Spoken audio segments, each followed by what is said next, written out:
sometimes you just gotta get it. Well, it's not on here, so. That's alright. If you check out our podcast, you'll see the minute 30 before. So you got to catch the Spotify for the little secret intro that we just laid down. It's How's worth this it. view look? Does this look good? I feel like I always look good, so. Well, that's definitely true. Yeah, I feel like it's decent. It's decent. I mean, it doesn't have to be amazing. It's not like we're making a movie here. Let's see. Can you see my head? Can Yes. you see your head? We're Yeah. good. Alright. So this is about feeling free. Feeling free. Feeling free. Which I think is something that everybody really, really yearns for. Whether they know that that's what they're yearning for, or that's what they want, or that's what they need. I think feeling free is one of the fundamental,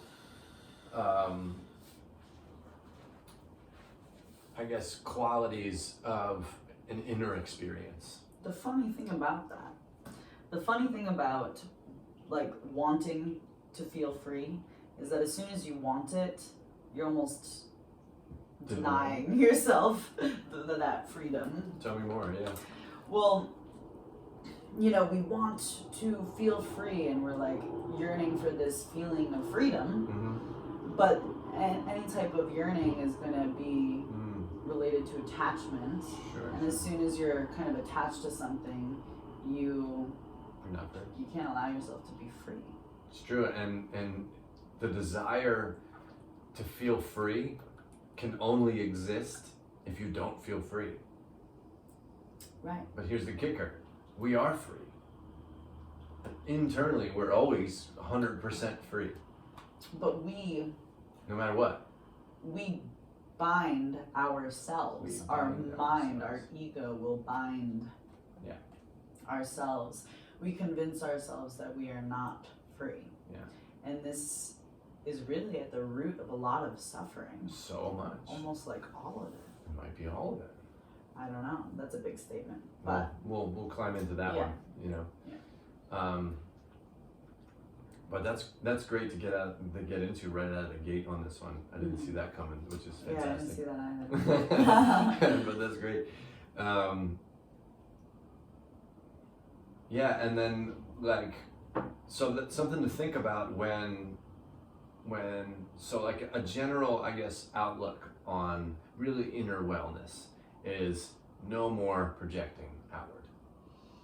No more projecting outward. So if you're not feeling free in your relationship or in your life, turning that inside of yourself and looking at where are you binding yourself, or where are you not standing up for yourself, because a lot of times we feel bound because we don't feel like we can communicate.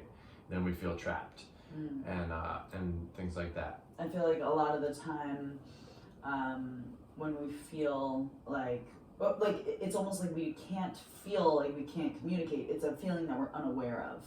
Yeah, totally. Like that's where this binding is coming from, the Yes. unawareness that you can communicate. It's the unawareness of what your feelings even are and how to communicate them. Because if we have that awareness, then that's part of freedom. Sure. Is being able to be aware of those things. And then I think too, what we can put along with that, if expression, for example, and communication are aspects of feeling free, right? Expression and communication are probably two of the major aspects of feeling free. Feeling like we can communicate anything, right, and be heard is a part of feeling free. Feeling like we can do anything that we really feel like we should do. Right, and part of that, be accepted, yeah. a part of that is, I don't want to say not caring if we're accepted, but expressing it and communicating with the possibility of not being accepted and being okay with that. Totally. Is part of freedom. So definitely. And I like how you said almost, because we don't want to be reckless and dangerous, you know what I mean? And we want to have respect for others. Right. At the same time, really not really caring about judgments. Yeah, I don't want to say, that's why, not that we don't care about others. Yeah. It's more about honoring yourself so much that you don't care if someone can't accept you honoring you. Boom. So that's a big one right there, is a lot of times going back to binding ourselves is because we care about what someone else might judge us for, we don't allow ourselves to be free. And we project that onto the other people who are judging us and saying, well, they make me feel like I can't be free. No, you're choosing that. I'm sorry, but we choose to make limitations of what we can express ourselves because maybe we're afraid of hurting people's feelings, or afraid of looking stupid, or whatever it is. And now, just to touch on for a second on feeling like you can't hurt people's feelings, as long as you always come from a heart-centered place and you do keep their feelings in mind and don't, belligerently say things that are hurtful, right. This even isn't if they're about true. being like No. mean in any way. And it's not about doing whatever you want either. Right. It's about figuring out a method and a way to express yourself that's healthy for everybody. Yes. Especially you're honoring yourself. Yes. And being honest. Yes. Yes. Yeah. And that's where this is really rooted in. Yeah. That's what, like, that statement of me saying not caring. If you have all Yes. those things in place, then please express yourself. Yeah, and if and someone don't doesn't, care. Don't like give a pole fuck. dancing, for example. Yeah. Like for me to go to a pole dance studio and then my mom judge it or something. Sure. But it's so good for my well-being. It's great for my body, and Yeah. it's not hurting anyone. Right. It's, Right. it's me. It's an expressive outlet for me. Creative outlet for me. Yeah. And that's a big one. A lot of women have a hard time with that. Sure. Families that don't understand that, but Yeah, it's the old shoulders. paradigm stuff. Yeah. That's fizzling out. I think it might take a little while, but that's part of this too. Is let's talk about receiving people and allow and if we want to be free, we have to be able to hold space for others to feel free also, because that's one of the ways we'll be able to get it. If we're able to be receptive towards other people's expressions, especially people we're close with, or even if you're in a relationship, even more so, if you have to give what you want. right. It comes back to kind of projecting too. Sure. Like if we're not able to accept and love someone expressing themselves, then usually it's because we're projecting from a place of not feeling free enough to express ourselves fully, and that's why we're judging them. Yeah, and then that ends up happening from the other end, and then you're just spiraling, and like this tornado of projections, so. And it's all rooted just within. Yeah. So acceptance ultimately. One, I think confidence and worthiness come into this too, is feeling really good. Like you found so many really good ways that even though they were a little frightening for you or maybe fearful of being judged, you went and did them anyway because they felt really good for you, because they empowered you. And that's where you come into the position of not caring. When this is for me and this is so good for me, and nobody's ever going to understand that. And not like you get upset or angry and project anything onto anybody who's judging you, but you just say, that's okay. I mean, if they're judging me, then they're probably hurting somewhere, Exactly. but not allowing that to keep you from expressing yourself in the way that's healthy for you. It's beautiful, yeah. Yeah, and that ties in with honesty, like you were saying before, and then also communication. Yeah. Because if you feel like someone that cares about, that you care about, is judging you, it's a beautiful opportunity to communicate and be able to express why this is healthy for you, and because there's going to be a lot that other people don't understand, Right. and that's okay. We've all grown up in this conditioned society and like this one way of thinking, kind of. Yeah. And so this is like a beautiful opportunity when someone doesn't understand, when someone is judgmental. This is like the best opportunity to maybe open up their horizons and let them see in a new perspective. Yeah. And if they don't understand, really just being like, it's okay. Yeah. I love you. It's okay. You don't have to understand. Sure. Yeah. And if I think we've done talks on communication in general. Did we do one yet? Not a direct one. But we've covered it a little bit. Maybe we here will and there, do. but we will definitely. Maybe we will do one just on communication. But that's really valuable. That's really valuable to acknowledge your own presence when you're communicating. You know, because if you, for example, if you express yourself through the insecurity towards someone, like if someone's judging you and then you start to express through your insecurity, that's felt, and then that presence is responded to. Yeah.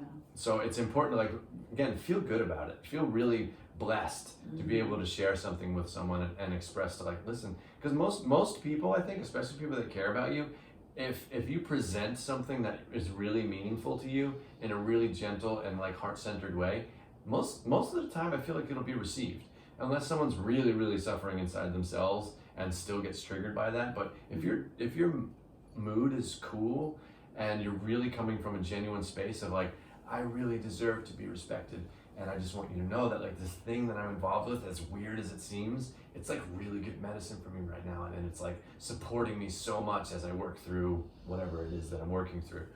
And I feel like if you spoke that way to anybody who really cared about you, they would receive you, you know?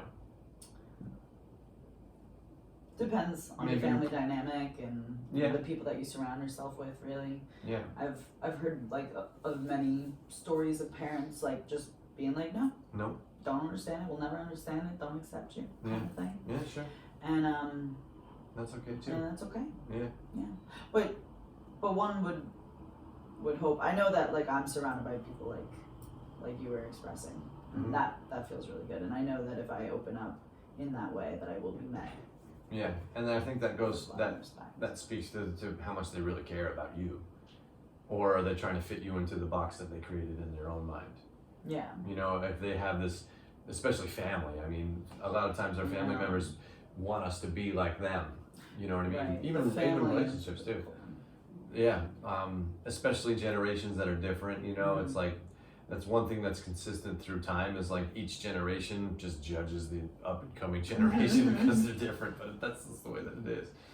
You know, so that's a little different, I suppose. You're right. But coming to people that you surround yourself with, you know, the relationships and friendships that you choose to be a part of. Yeah.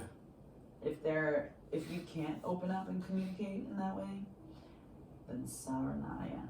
Saranaya. Saranara. Sayonara. Sayonara. Yes. Hasta la vista, baby. Yeah, right. Goodbye.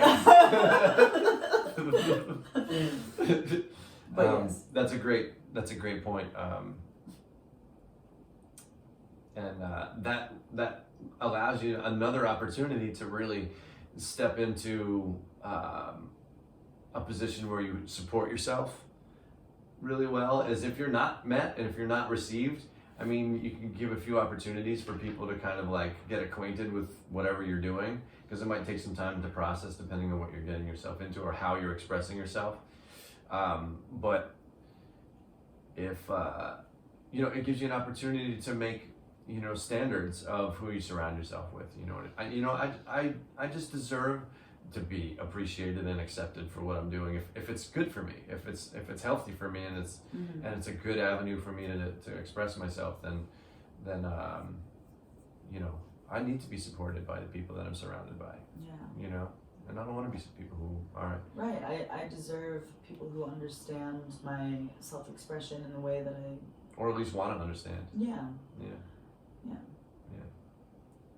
Who see me growing from what I'm doing and support that even if they don't understand it. Yeah. Yeah. I want to surround myself with people who are open to that. Yeah. Because it's my well-being, you know. Yeah. And I want to be that for other people. Definitely. You know, I want to support the people in my lives' freedom and their highest well-being, and I'll support that in whatever way that is. Yeah, that's wonderful, because again, I think that's a huge part of feeling free is feeling like you're accepted too. Not that it's necessary. Again, like we said earlier, there's this degree of not caring about being judged, but it also makes it so much easier when you're supported and when you're Yeah. accepted by others. It makes it so Yeah. much easier. And sometimes we need that to break through to really build that confidence, to get to that stage of not really caring about being judged. You know, a lot of times we need to like build up to that. If we're insecure, if it's new, Yeah. or if we're just finding our voice, you know, Yeah. if we're just figuring out how to communicate our feelings. I can speak just, I think for men, it's really difficult for us to communicate our feelings because it's so shunned. You know, I know women experience similar things in different areas too, but I don't know. I just know for me, it was like never cool to express my emotions or feelings or anything like that. So that was something I always struggled with, and I would always, if I did end up finally be able to express my feelings, it would be filtered through this insecurity and this like shyness of like, I don't think I should be doing this right now, and that's felt, and then that's responded to, you know, and again, a lot of times to build the confidence to really find your method of communication that's healthy for everybody, for you to give and for people to receive. Sometimes you just need that space that's going to be safe for you to do that. Absolutely. It takes practice. It does. Using your voice takes practice. Oh man, yeah. I mean, just a few years ago, every time I would try to speak up in front of like a few people about something that I was passionate about, I would just break down to tears. Wow, yeah. Yeah, like I wouldn't be able to really like hold my voice. And I think that stemmed from a lot of fear. Yeah. But yeah, through practice, I've been able to really get strong in my voice, and that ties into communicating too. Yeah. Practicing communication. Sure. And figuring out what works for you, what feels good for you, and what also will work for the person that you're communicating with, because everyone has a different type of communication. Yeah. Or way that they can like really receive. Sure. And I found that to be really important. Yeah, so freeing up your voice. Oh, so that's a huge one. Freeing up your voice. Freeing up your voice. Yeah. And that, again, I can't say that without including freeing up your ears.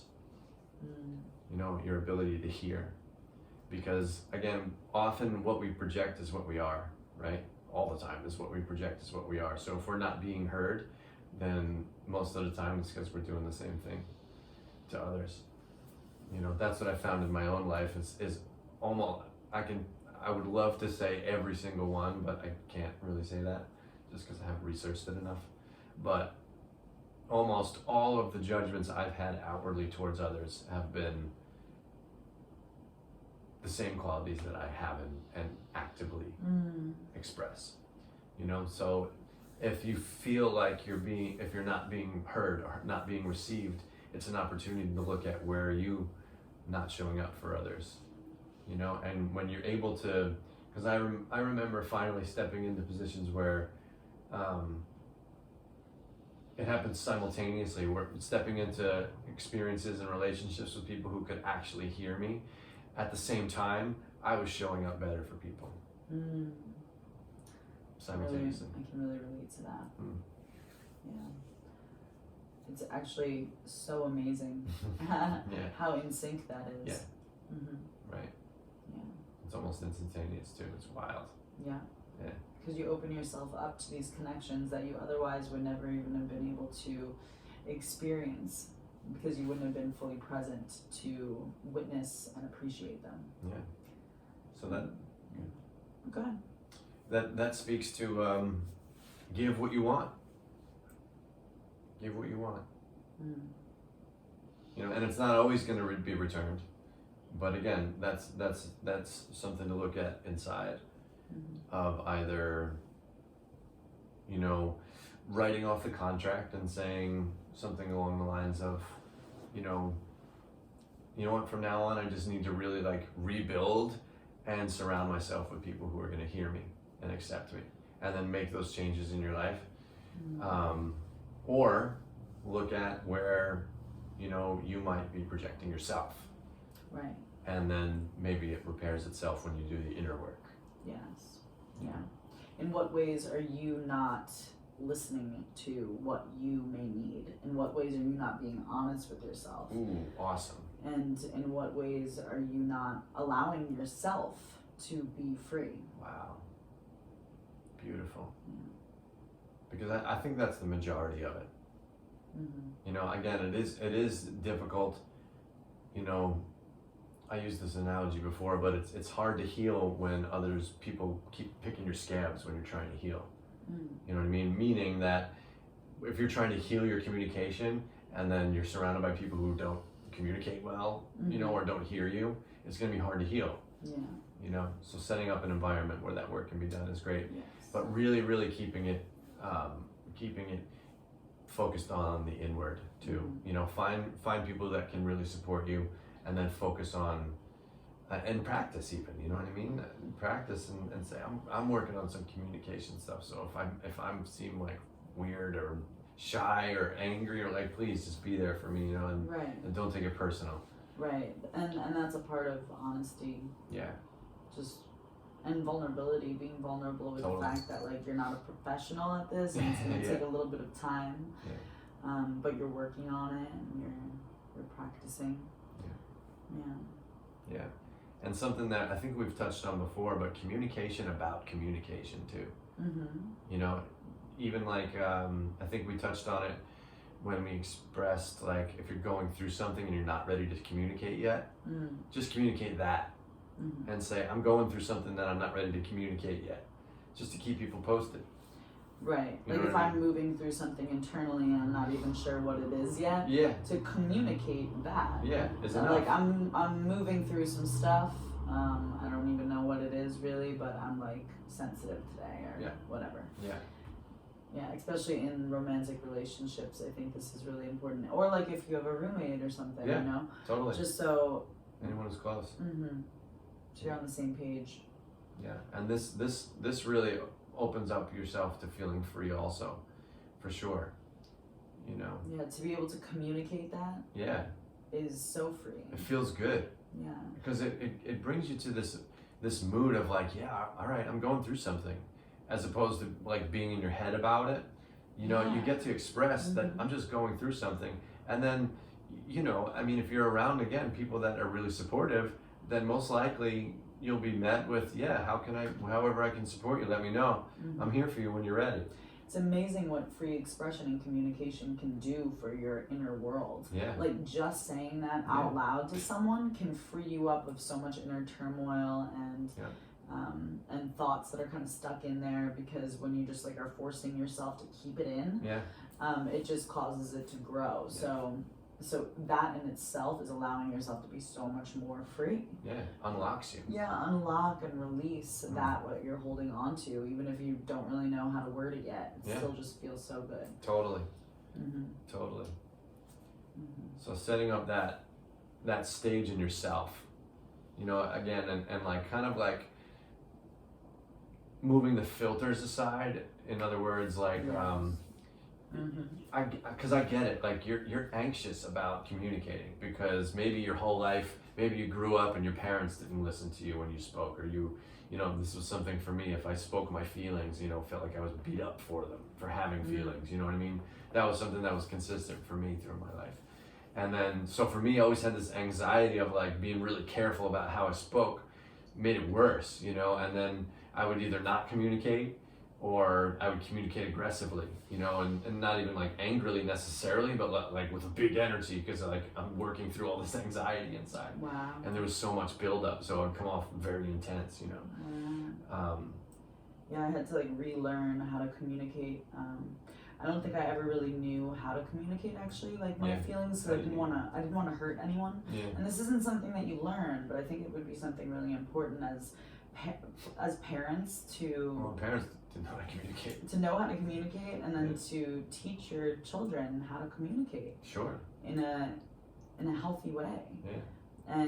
And teach them that it's okay to communicate their feelings and how to even do that and what it means to do that. Right. Like we don't talk about that. No. That's really important. No. Yeah, and then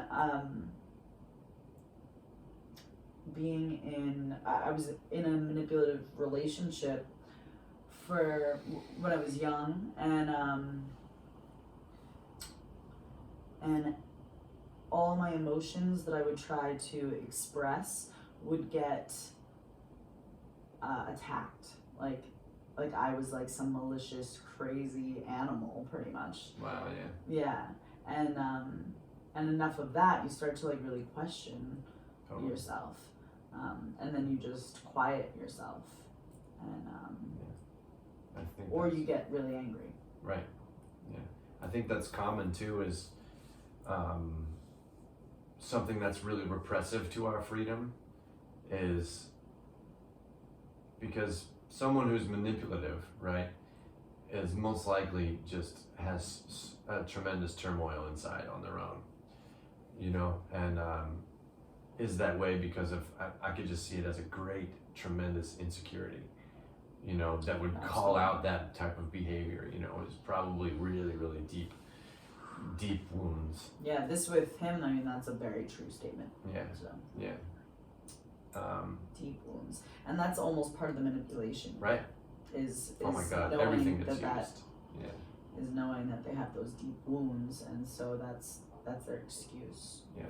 But they also may not be aware of it. Yeah. But that's like someone who, like me, who just feels bad and wants to help and whatever, you know, this young. Yeah. That's a tough one because there's never any responsibility to save anybody that's Right. toxic for you. Yeah. You know, so that's a moment of empowerment, you know, for you to, you know, step into your communication skills, or even just step into your bailout skills and get out of there, you know. Yeah. It's okay too. Yeah. So that tangent there, but yeah, that's like okay. honoring yourself so much, that you honor your own freedom, even if that means leaving. Oh yeah. Especially if that means Right, you gotta set yourself leaving free. any type of relationship. Anything. Yeah. Yeah. Any type of relationship. It doesn't have to be manipulative. If a relationship is not serving you, Yeah. you're allowed to leave. No one is your responsibility. Yeah, totally.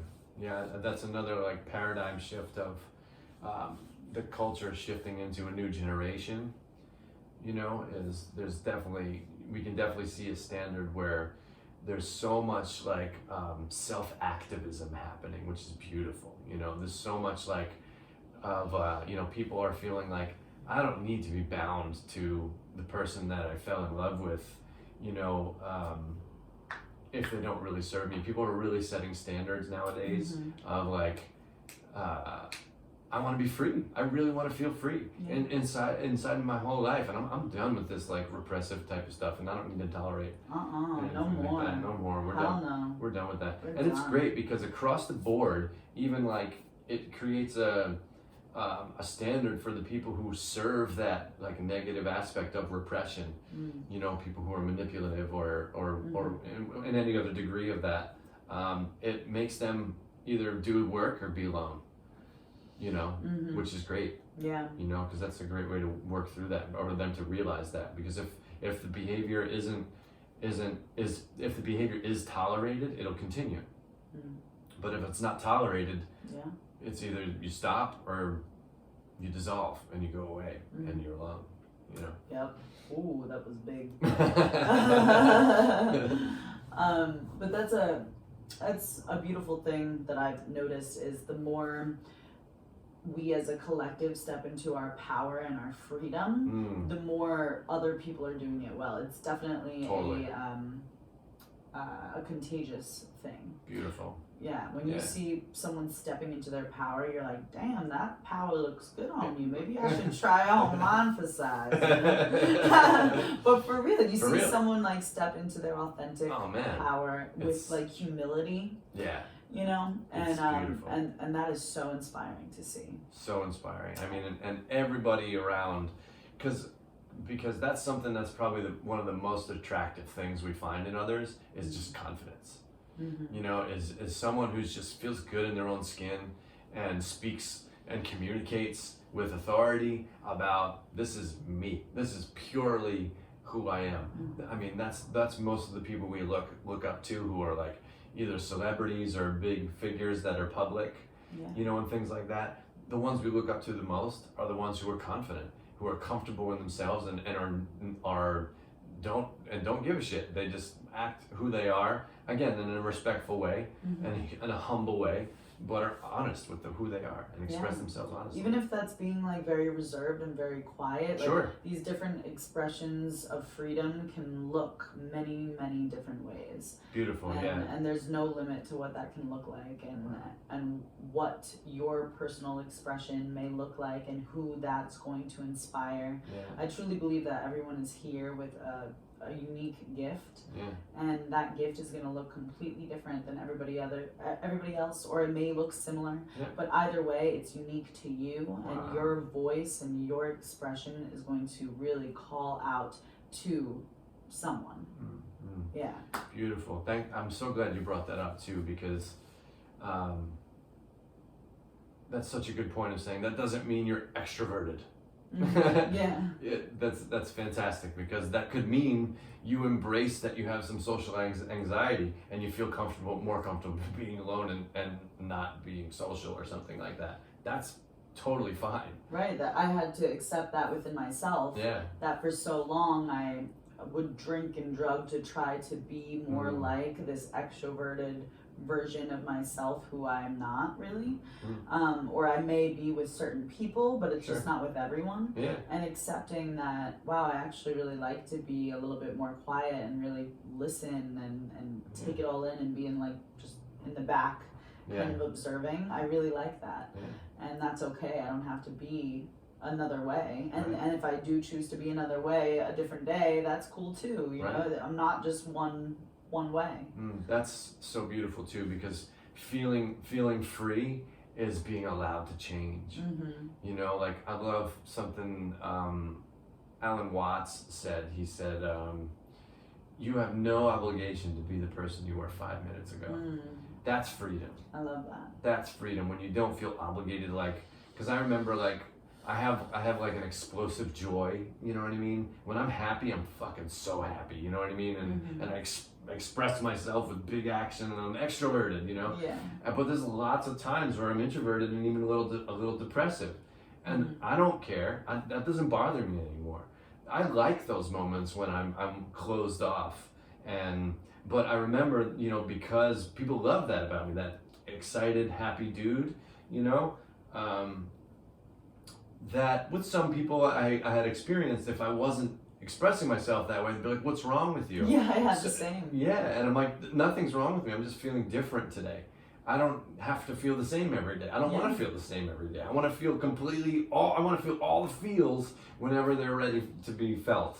Yeah. You know, that's what's so beautiful about life. And allowing yourself to feel and express yourself in different ways is beautiful. It's amazing.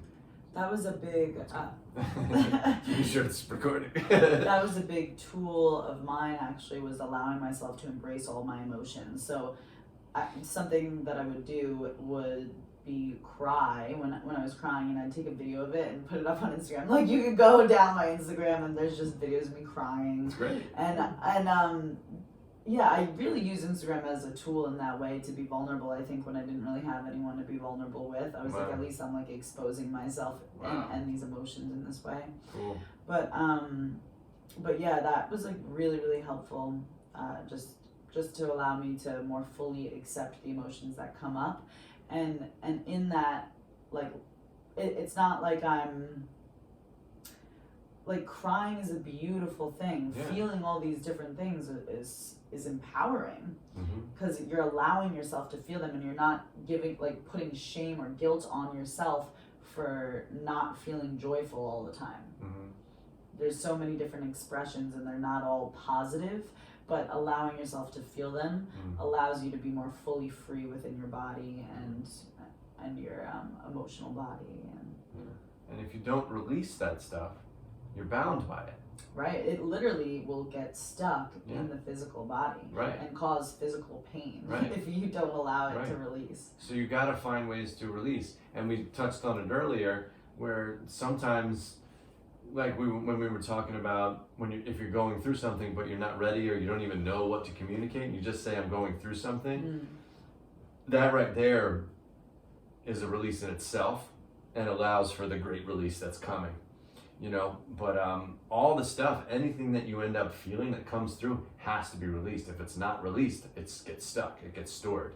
You know what I mean? So whatever feelings that come through, not that you have to express through the feelings, but you have to express that the feelings are there, you know, to be free from them, to be liberated from them, because they're the things that are going to hold you down and bind to you and weigh you down, you know. So finding ways to either, and not that you have to always express to people, you can express to yourself in the mirror. You can express by putting some music on and dancing. You can do some push-ups. You can get a punching bag, you know, whatever it is.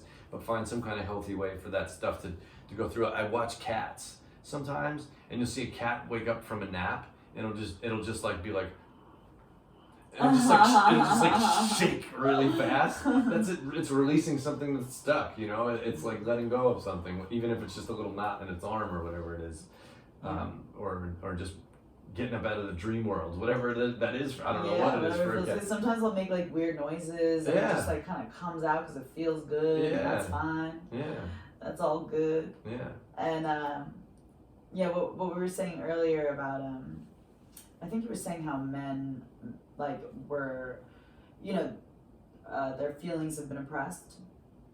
Similarly with women's sexuality. Definitely, yeah. This is a really big one that I've been tapping into.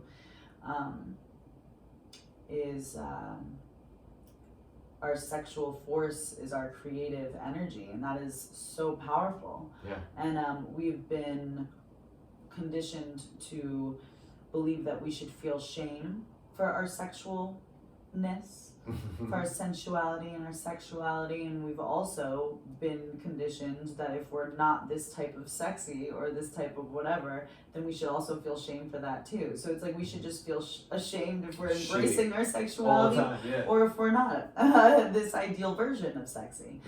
Yeah.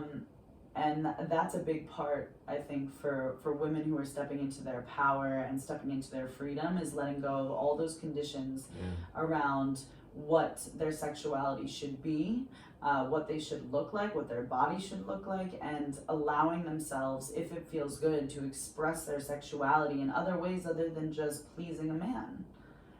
Like that's huge. Like, please your damn self, girl. Get it. And that could be in many different forms. You know, that could be through dancing, that could be through cooking, that could be through massaging your body, whatever it is, you know.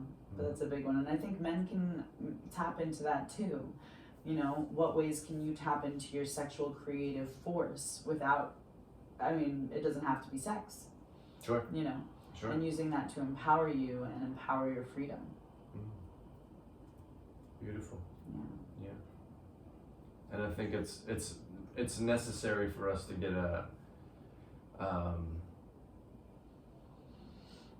just to get a handle on that force, because it's like the strongest force in nature.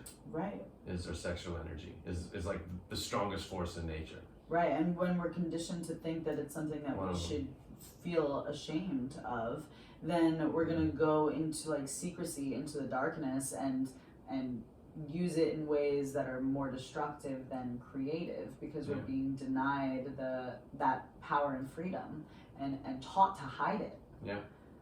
And so this is a huge thing to look at. Yeah, a big one. Mm-hmm. Yeah, if we're gonna talk about freedom, you know, I guess we have to go there too, you know, and speak of, you know, just sexual activity, you know, in general. I guess because the experience of it for men and women is so different. You know what I mean? There takes a deep degree of honor and respect for yourself and the person that you're with. Is such a huge thing in leading towards really feeling good about it. You know, really feeling free within it.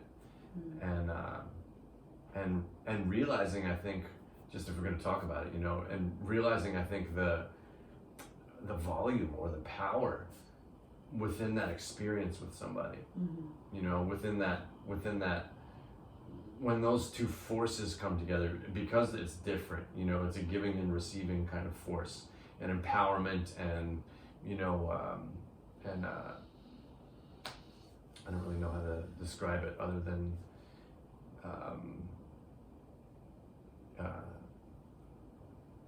than giving, you know, as far as the perspective of the man. But to get really balanced and harmonized with that presence and respect, you know,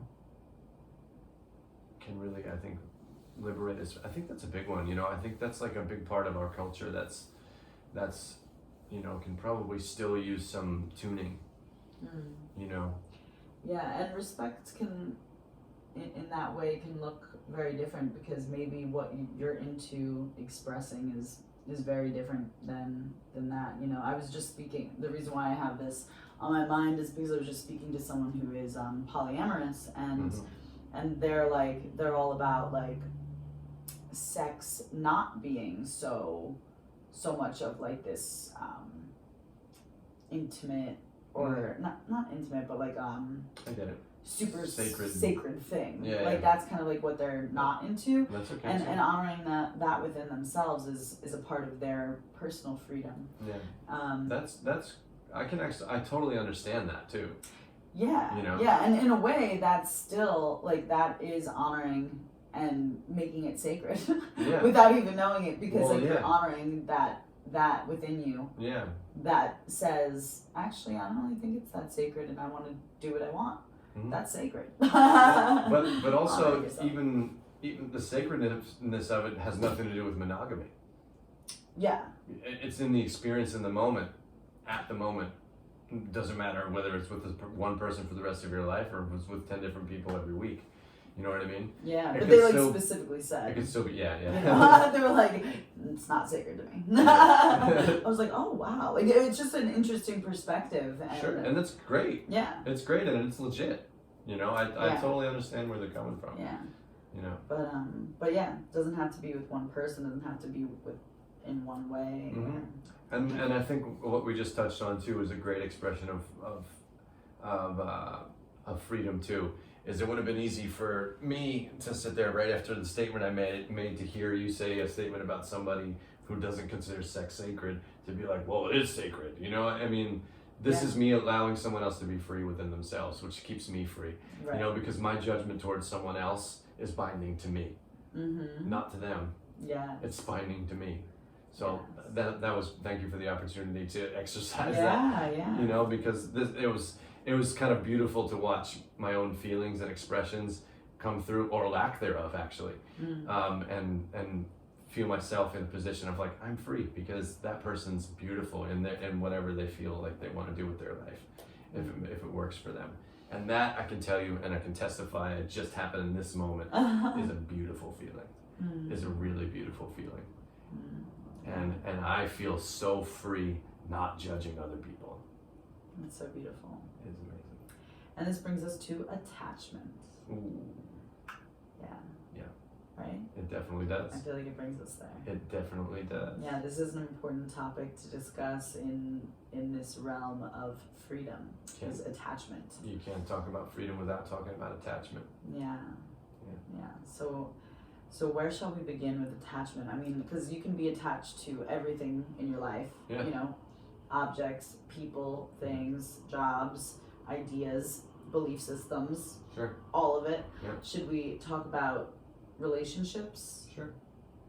I mean, the first thing that I think of when I think of attachment is like part of feeling like comfortable is feeling stable, and feeling stable means we have like everything figured out. You know, in other words, like you know, if we're in a relationship and I know you're never gonna leave me, right? It's a comfort that's there, which doesn't allow me to look at whether I'm attached to you or not. But if I live in a, if I'm in a position where she can leave me at any moment, then I get to see if I'm attached, right? So if that's present, and this is a direct experience, something I went through with you, just to get personal about it, but it's a great example of this, where having the experience of knowing that nobody is owned, and this is a position that I brought my own consciousness to, of saying I don't want anyone, I want people to feel free around me, especially my partner or potential partner anyway. I want that person to feel free within themselves, and that means I can't require them to never leave me if we're together. Yeah. That's part of freedom in a relationship, is allowing your partner to not be with you anymore. Whoa. And a part of freedom in a relationship is freedom within yourself. So like figuring out if attachment does come up, kind of doing the inner work of really releasing that attachment and figure out why it's there. Figuring out why it's there, and and not being so hard on yourself that it's there, being gentle with yourself, Sure. but bringing awareness every time that it comes up. And can we touch on some ways that we can figure out why it's there? Sure. A lot of it is, and they kind of work together. What I've discovered anyway is fear of being alone, and fear of being alone stems from fear of looking at yourself, and honestly looking at yourself. Right? I think these things go together. Is we want to hold on and cling to a partner because we don't want to be alone. And we don't want to be alone because in our aloneness, our shadow comes out. And we don't want to accept our shadow. And we don't want to let our shadow run our life because we're ashamed of it. Or because, we have it could be a fundamental fear of death. And we don't want to admit that we're going to die one day. It can go many different ways. Or self-worth stuff. It can definitely be self-worth stuff, codependency for sure. So when that comes up, when attachment rises up in a relationship, what are some actions that one could take to overcome attachment so that they can better serve themselves and their partner? Yeah, I mean, it can go a couple different ways. One, empowering yourself and feeling independent and really anchoring yourself in, I can really not only take care of myself, but I can be joyful just with me. I'm so happy with who I am. I'm happy when my toxic visitors from my subconscious emerge. I'm okay inside myself. I'm at home in my body. I'm at home in my body. I'm at peace in my mind. I love every aspect of myself. So self-empowerment is probably one of the greater aspects of that. Yeah. And exactly what we just did right there is the action, is speaking with yourself, communicating with yourself, telling yourself, I'm whole, I am complete, I can take care of myself, I am my love story. I am my soulmate. I am my deepest lover. I'm the one I love to spend the most time with. Yes. That's being your own best friend. Being your own best friend. Being your own lover. Being your own lover. And taking care of yourself, like what you're saying too about even kind of a feminine approach to sensuality, but even in the same realm of like giving yourself massage, and doing things that really nurture yourself and really take care of you and really show affection towards yourself even. It might sound silly, but really. I was just reading this book called Pussy, The Reclamation. And she speaks on the first time that she really got to like know herself again and step into her sexuality. And her professor had her go home, dress up in a way that made her feel really sexy, clean the whole house as if like the most amazing visitor is coming over, cook amazing dinner, just really prepare for someone special to come over. And it was her who she was preparing for, so she dressed up for herself, cooked herself a beautiful dinner, cleaned the whole house, Like these are ways that we can really honor ourselves and pamper ourselves. What do you want a partner to do for you? Now go do it for yourself. And what's amazing about that is when you become really self-empowered, you start to free yourself up, yes. But you also, you get to a position where you demand that from someone to be like that.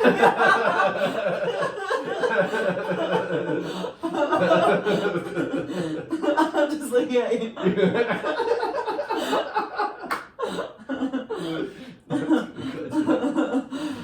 What were you saying? You end up demanding that from others, and not in the sense of like demanding that from others, but your presence. Because you're so confident inside yourself, and you feel, and people can feel that you feel good inside yourself, by yourself, and people are attracted to that, you know. And you just gotta watch who you attract, you know, because you might attract clingy people. Put up those boundaries. But you also very well may attract someone who's doing the same work that you're doing. I find that's for sure. As you're doing this work, kind of boundaries are a part of it, and they go along with it. And we'll do another talk on boundaries. Because that's very important. But yeah, as you're doing this work, I find that you really attract people who are going to respect you in the ways that you're respecting yourself.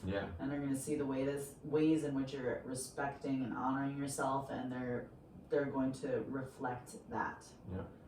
And either that, or you're so strong inside yourself that those who don't respect you, they leave quick. Because you're powerful. And you'll put up those boundaries easily, smoothly. You'll feel good. You'll feel great about it. You don't have to feel mean about it.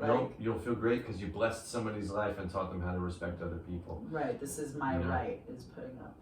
This boundary. And that's a service too, in a way. And the more confident you are, the more settled you are in your own being, the freer you are inside. When you do end up expressing some difficult things to express, usually it comes out in a way that's really, really compassionate and really kind. You know, that's what I find, you know, is the more I let go, because anger and resistance and aggression, those are qualities of insecurity, lack of worthiness, and trauma and pain and suffering.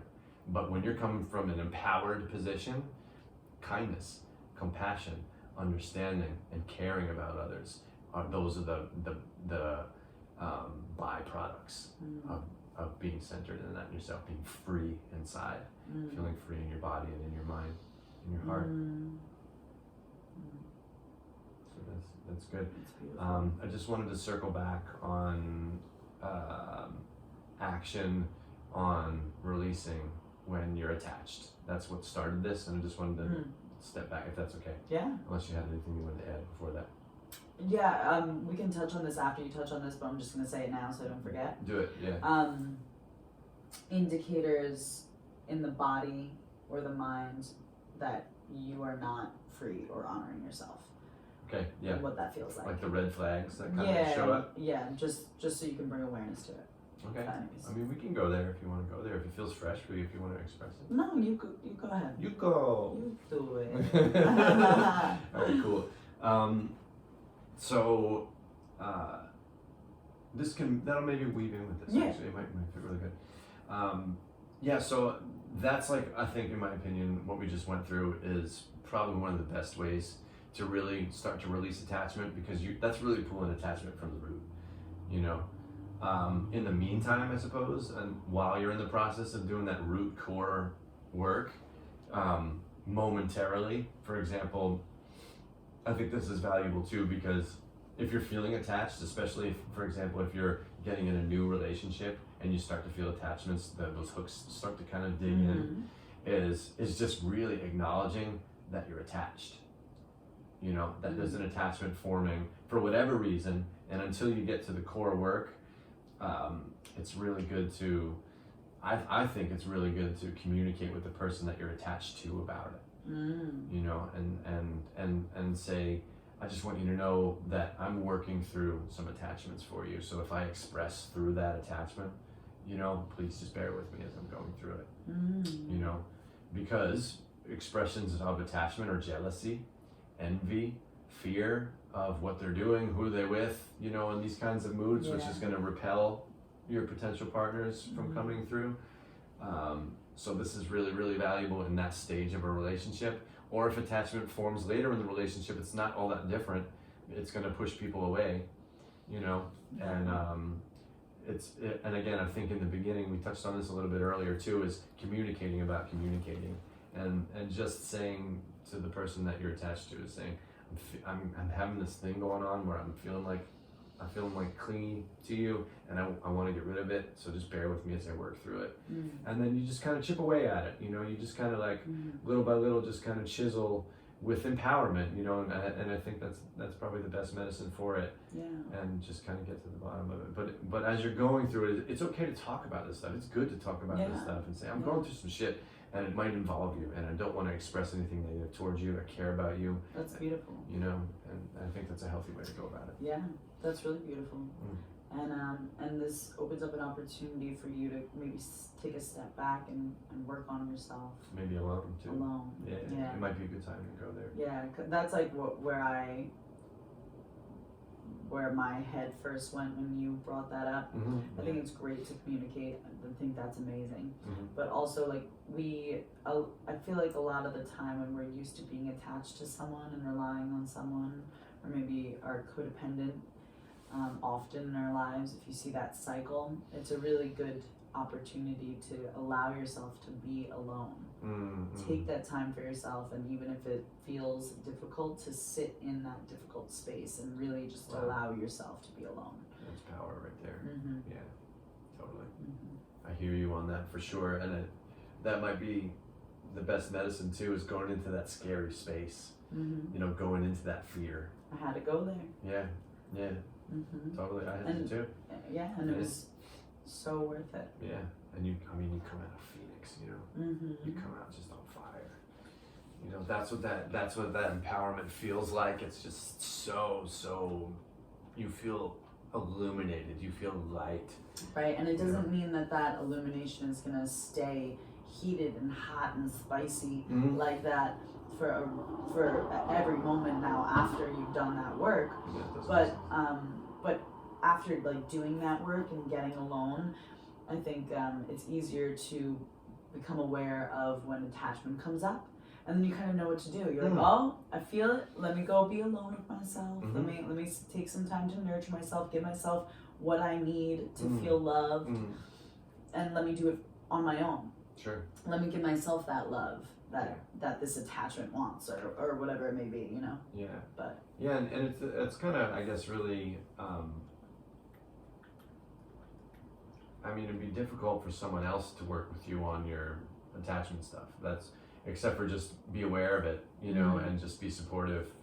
And again, you know, if you do end up expressing yourself through that attachment in the form of jealousy or something like that, if they're aware of that and have a heads up that it might be coming through, and you know, that if you admit that. But ultimately, I think you're absolutely right that that's where the work is going to be done, because if you have validation, if you have that company there, it could enable that attachment to perpetuate.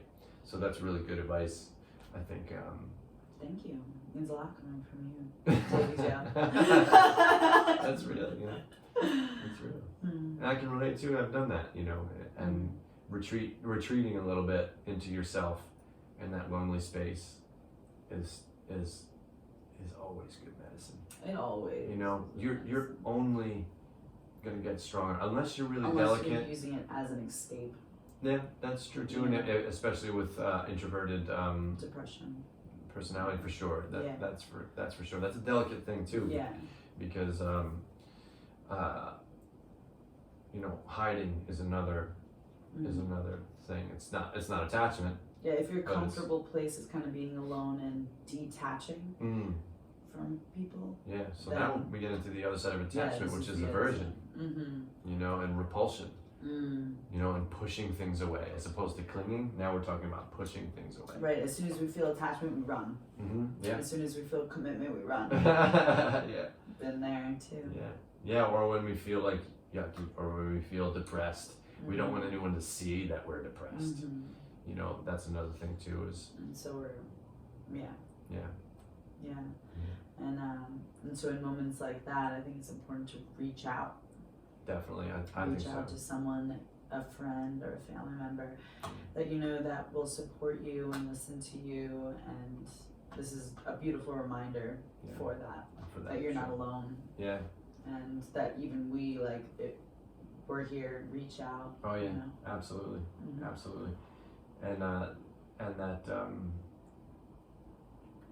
you don't have to feel guilty about putting your burdens on others. That's a common thing with depression. It's a common like mind trick that depression does, is when we feel depressed and we feel like our whole world is crumbling down, we get this other mood that's attached to that is like, well, I just don't want to, I don't want to bring everybody else down, so I don't want to talk about it with anybody. Mm-hmm. But in my opinion, I love it when the people that I care about come to me and tell me that they're hurting. Yeah. I love it because that means they trust me. Mm-hmm. That means they appreciate my presence. That means they care about themselves too. Mm-hmm. But also, I never feel like it's a burden. No, never. If somebody reaches out, even if it's somebody I don't know, if somebody reaches out and says, I'm going through something and I need help, and it's so simple because when we do that, every time we feel great. Right. That's an act of vulnerability. That's an act of strength and courage for someone to speak up about this. And self-love too. And to reach out. Yeah. It's an act of love for huge yourself. act of self-love. Yeah. So that's super important. And that's like rising above it when you do speak up. Yeah. And a lot of times it really doesn't take too much to pull your way the rest of the way out of that. Mm-hmm. Because you've taken already the hardest part. You've exercised it early. One of the most difficult aspects of climbing out of a depressive state is communication and honesty and acceptance about that it's there. Yes. Yes. I'm like so serious when I say this. Please reach out to us if you feel the need. Oh yeah. Or the want. We're here for you. Definitely. Yeah. Definitely. Again, I don't care who you are, or what you're going through. This is why I'm alive. This is why we're doing what we're doing. That's why we're doing what we're doing, is to help. So thanks, Lexi, for bringing that up and putting it out there, because I feel exactly the same way of anybody who's feeling really, really low, or just feeling like, even if you just want to talk, be happy. Yeah, we've both been there, so we get it. We get it fully. Yeah, we've both seen some tremendous darkness, and really another motivation for doing these is because we found our way out of a lot of shit, and we figured out a lot of stuff, and that's why we're here talking about it. Right, we just want to share our perspective and the things that really have saved our lives. Literally have saved our lives. Yeah. High five. So proud of you. So proud of you. Thank you.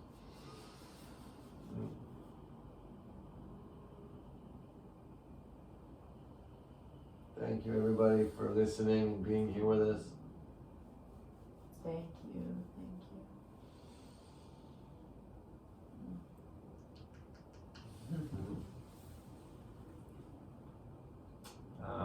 Should we wrap?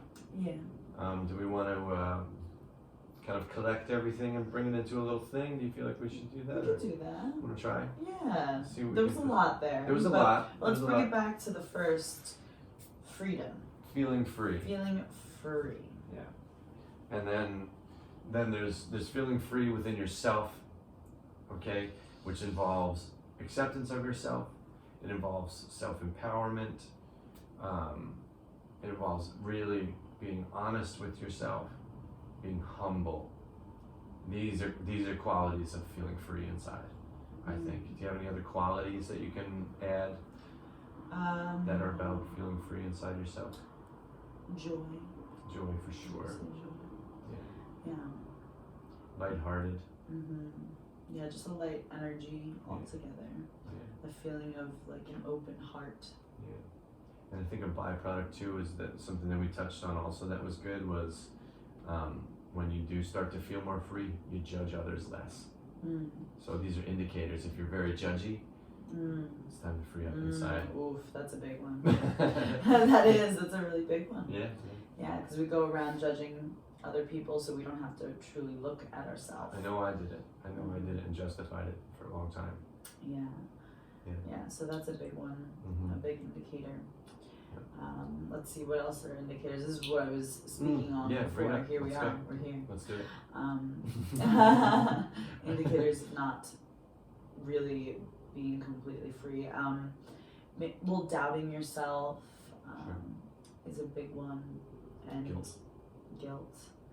Yeah, so looking at these things and noticing what you feel guilty about, and maybe you speak up about it. That's how I released a lot of my guilt and shame, was by speaking up to someone that I trusted about what I was guilty and shameful for. Beautiful.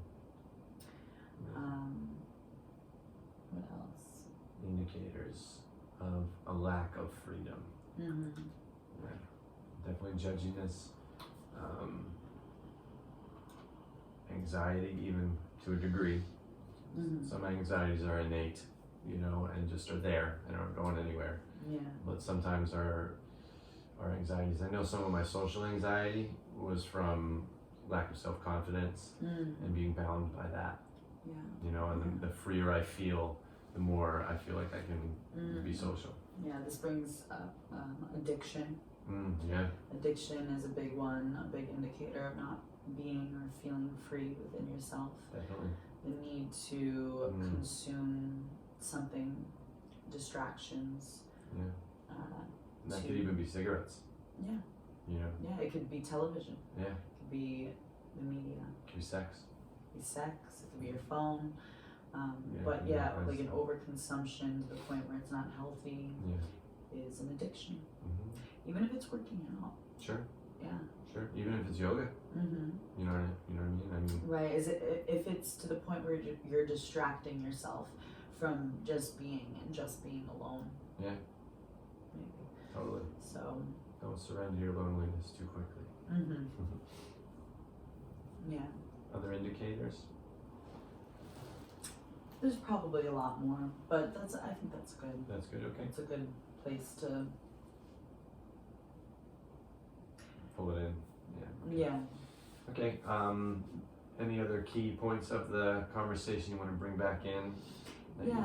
Maybe just that, like, you are worthy Mm-hmm. of feeling free, of feeling completely joyful, of expressing yourself in ways that feel good and that are healthy for you and those around you, and coming back to that unique gift that is within each one of us, and really the reason that we're here is to express that and stand in that unique gift.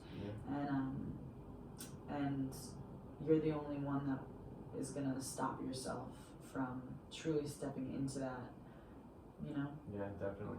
And I loved what came through too, about fully accepting yourself.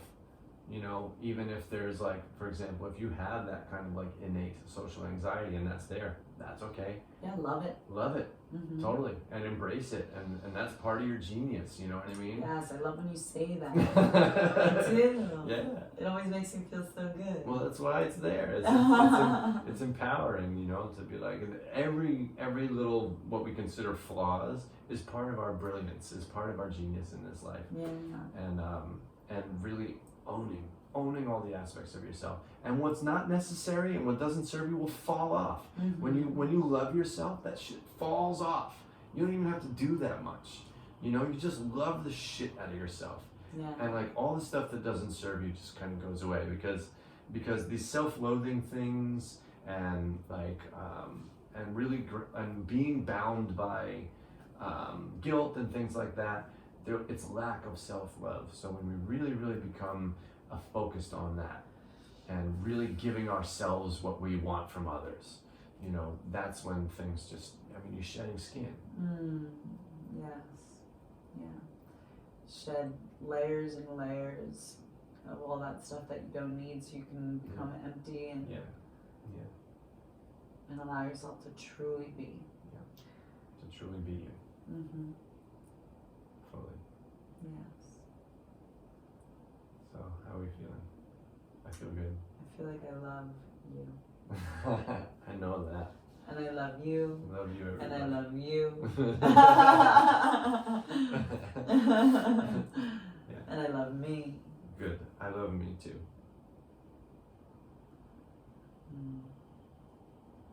Thank you so much for listening. Thank you so much for listening. Thank you so much for listening. I hope this brings you to a special place inside yourself. And please feel free to reach out and ask questions and comment and connect with us if you want to. If you feel guided, if you feel called to, you know, we're just people too, you know. Yeah. And we love connecting. So. Thank you. Blessings.